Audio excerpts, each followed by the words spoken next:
Sejam muito bem-vindos, irmãos e irmãs, à reflexão do Evangelho deste domingo, o Evangelho de Mateus, capítulo 27, versos de 11 a 54. Nós estamos no domingo de Ramos, onde Jesus é mestre da justiça, rei e Messias.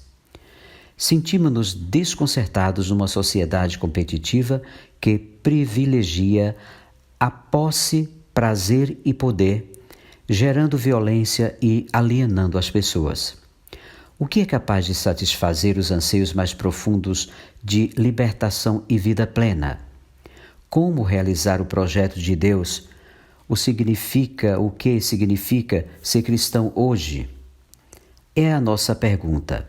Celebrando o Dia de Ramos, nós podemos refletir um pouco mais sobre o Evangelho de Mateus.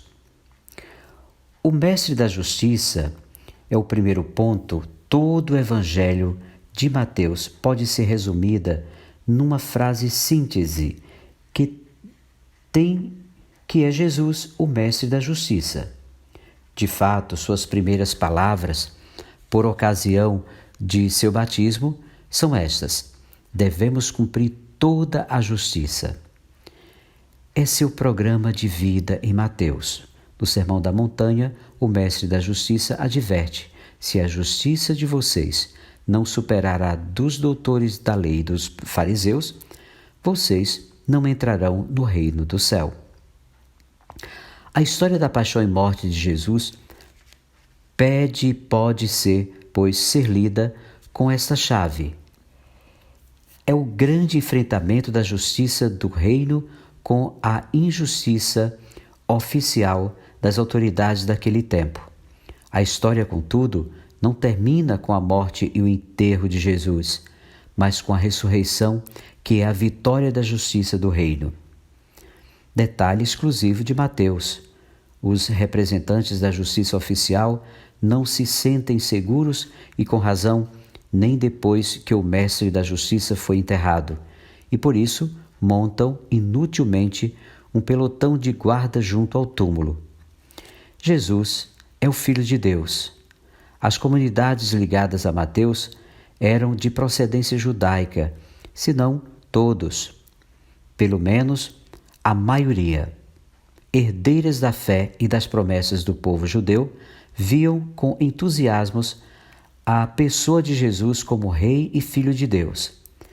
Esta última expressão liga-se ao Salmo 2,7, onde o rei de Judá, no dia de sua coroação, é proclamado seu filho pelo próprio Deus. A preocupação de Mateus, portanto, é desenvolver desde o início esses dois temas: Rei e Filho de Deus. É rei porque descendente de Davi. Muitas passagens desde a genealogia que abre o Evangelho, e é filho proclamado pelo próprio Deus.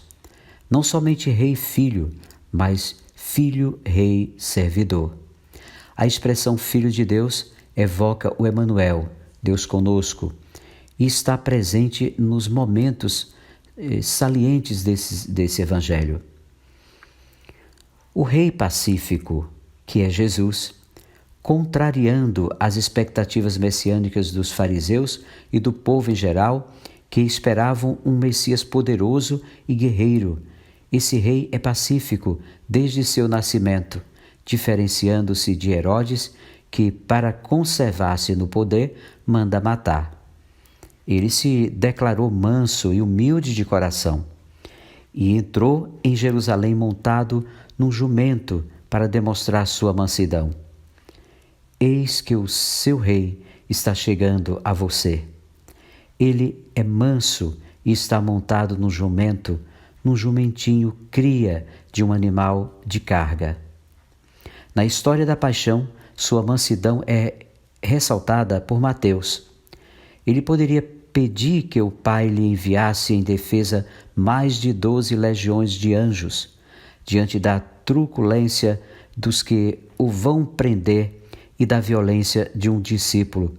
O mestre ordena a este último: guarde a espada na bainha.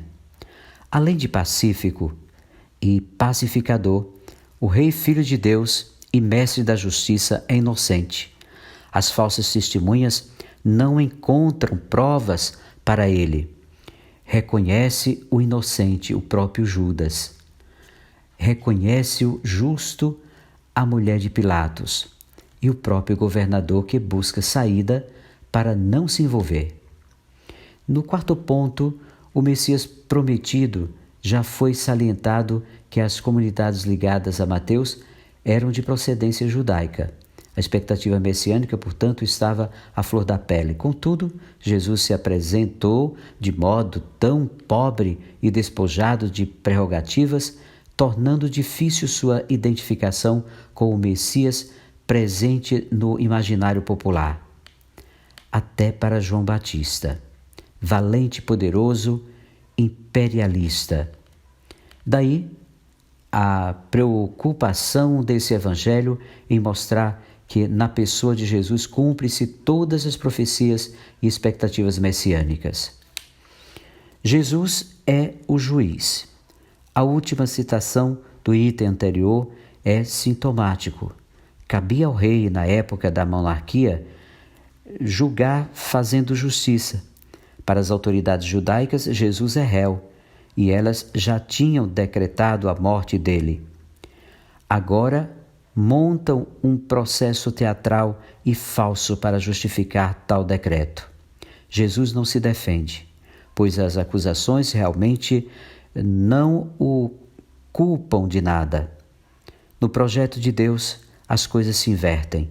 Este homem condenado à morte por uma sociedade injusta é o Messias, o Filho de Deus, que inaugura a sociedade justa do reino de Deus. Por isso, de réu, ele passa a ser juiz, o Filho do homem, que condena o sistema causador de sua morte. O último ponto podemos ver o novo Cordeiro Pascal. Como nos outros sinóticos, Jesus celebra a última ceia no contexto da Páscoa judaica, e nesta festa o cordeiro a ser consumido ocupava lugar de destaque.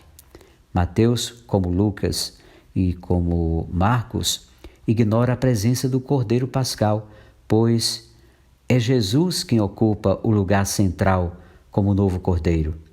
O pão é o seu corpo, o vinho é o seu sangue, o sangue da aliança. Para aprofundar esses aspectos, podemos ler na primeira leitura da festa de Corpus Christi. Então, a fidelidade de Jesus aos seus, Jesus sabe que vai ser traído por um discípulo e abandonado pelos outros. Mostra assim a plena gratuidade do seu dom, sendo fiel aos discípulos até o fim.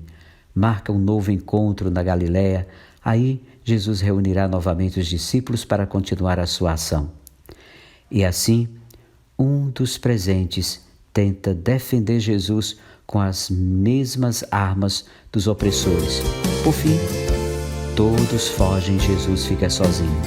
Aquele que realiza o projeto de Deus e atrai o povo é considerado pelos poderosos como bandido e perigoso, mas eles não têm coragem de prendê-lo à luz do dia.